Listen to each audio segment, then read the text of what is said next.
Have you ever said to yourself, if we just had a little more money, we could hire someone full-time? Well, the reality is churches can't always do that, but they can compensate people in different ways. And so in today's episode, we're going to talk about how a church can stipend some people and the reasons why they should consider doing so. Here we go.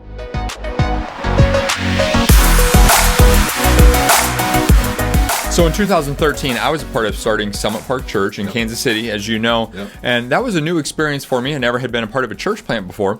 And one of the things that I came to learn as kind of a strategy for helping the team out was by giving people some stipends financially to be able to help them when the church can't support a bunch of people full time. And so, the way that played out practically was, the church was able to be at the point where financially it could support the lead pastor, but the other team members that were key, overseeing different ministries and such, they were all volunteers. Right. And so, we began as we could financially to be able to give people a gift here and there financially, maybe even make it more consistent on like a monthly basis where we were helping people out before we could bring people on full time. Mm-hmm. And so that was kind of a new concept for me.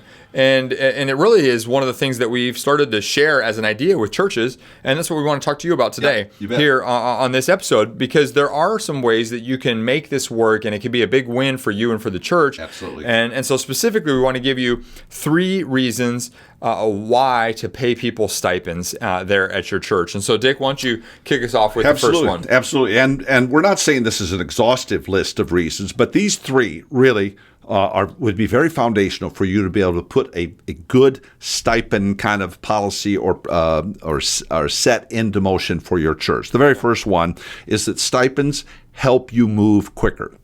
Okay? Here's the reality. I've never come across a church that's got so much money they don't know what to do with it all. When churches like Summit Park would have been a classic case, growth and attendance of the church always leads revenue.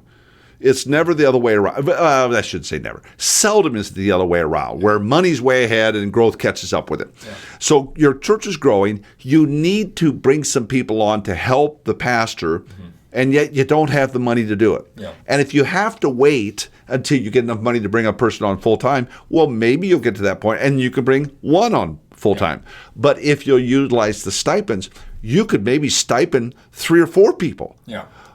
For a much lesser amount of money, and than it would be for one full-time person. Exactly. Okay, so it helps you move quicker. Hold on. Oh, I was going to say on that, I thought you were getting ready to jump to our next point. No, I was like, whoa, hold on. We got stuff to talk about here. That's right. No, well, I think too, even during, you look at the whole COVID-19 pandemic situation, one of the things that I think during this season of ministry, churches were realizing is, wow, we got to move stuff online all of a sudden. Right. They didn't have an online pastor, quote unquote, or someone who is able to do that. And so, that's an idea. That's an example where you may say, you know what, we need to, someone might volunteer their time to do it, and for a period of time, they'll do well. Yeah. But, it can help if you have, something where they're kind of almost become like contract labor to be able to help you keep that going on a regular basis. So that's just an example that came to mind as you were talking about moving fast, because COVID, happened. So it's like, boom, we got to make a decision. We can't hire a full-time person to run all this. So now we've talked about these kinds of things, not in the COVID context here, but in episode 7, how to balance the church budget, because you're in there dealing with your budget, your revenue, your expenses.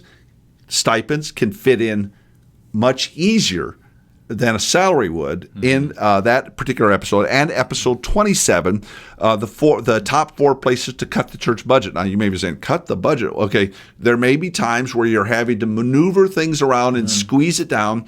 Stipends, really, just trust us on this. It can help you be able to accomplish things that you really wouldn't have been able to do otherwise. Yeah. Okay. So the second one is that stipends communicate appreciation. Now, here's the drill. You've got to be sure that the recipient of the stipend, and this starts with you. You have to communicate thank you. You have to communicate how much we appreciate what you're doing. Mm-hmm. This is not trading dollars for hours. So this is not, you give 8 hours a week to the church and therefore we're going to pay you $20 an hour. It's not that. And in fact, if the recipient begins to think that way, you're going to give somebody a $100 stipend, and they're working 50 hours a week. They're going to say, "Man, this is a lousy rate per hour." Yeah. You can't think of it that way. They can't think of it that way. Yeah. And you'll prevent that from happening if you communicate that this is not payment for your time.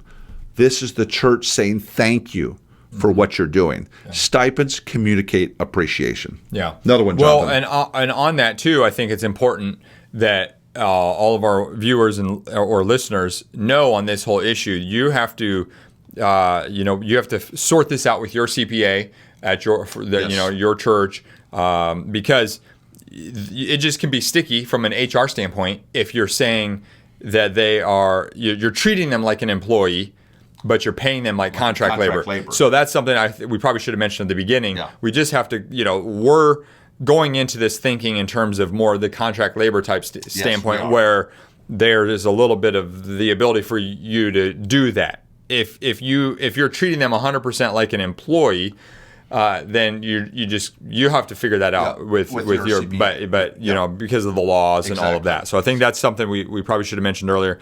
But the point is, this is a way to show appreciation, and it's huge. In our case, when we were launching the church, I mean, that was a great little benefit. It's like, hey man, you're giving a lot of your time. Here's $100, here's $250, right. Here's and it just because it's like, well, it's something. Yeah. Something's better than nothing. So if you can do something, that's great. Another thing I might mention, this isn't a point or anything, but just as you're showing this appreciation is, you might not necessarily be able to do the same thing for every person all the time. But if you can do something for someone, it's better than saying, well, because we can't do it for everyone, we're not going to do it for anyone. Do what you can when you can. Right. And that's a huge way to show appreciation to people.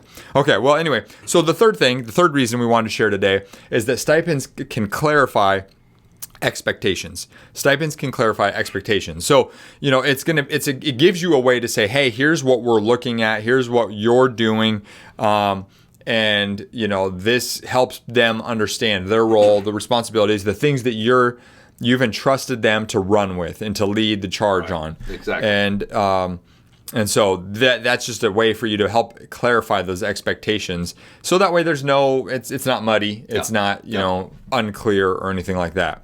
So Dick, why don't you recap? Yeah. So here's the recap of the 3 reasons to pay stipends there at your church. 1, stipends help you move quicker. Number 2, stipends communicate appreciation. And number 3, stipends can clarify expectations. There's the 3, and if you'll use those as rationale to move forward, you're going to see good things happen at the church. That's right.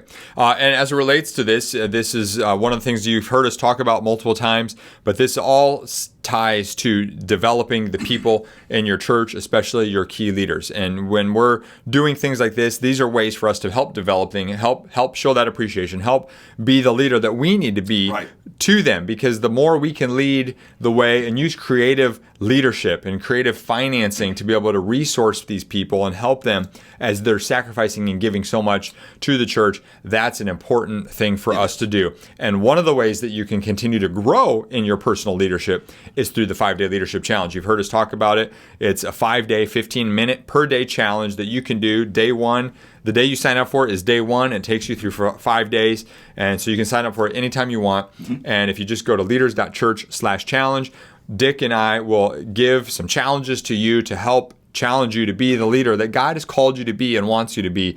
And during these times of life right now, we need to be stronger leaders now more than ever before. And so we want to encourage you to do that as well. We hope that you'll follow us on the social media platforms. In the show notes, we've got links to Instagram, Facebook, Twitter, and all the social media platforms. And then finally, please subscribe. We'd love to have you subscribe, whether it's YouTube or whether it's a podcast platform.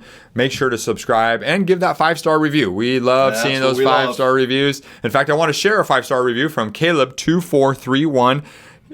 Caleb said this: great clear and concise content. I'm able to digest and conceptualize all of this information quickly and efficiently. For a person on the go, this is the most effective podcast I've listened to on this topic. Hey, well, thank you, Caleb2431. Appreciate that. And we look forward to seeing your review. Make sure to leave that review, and you could be the next one on the podcast. That's it. What else do you have? Or good. All right. Okay. Well, hey, thank you so much for being with us today. We'll look forward to seeing you next time.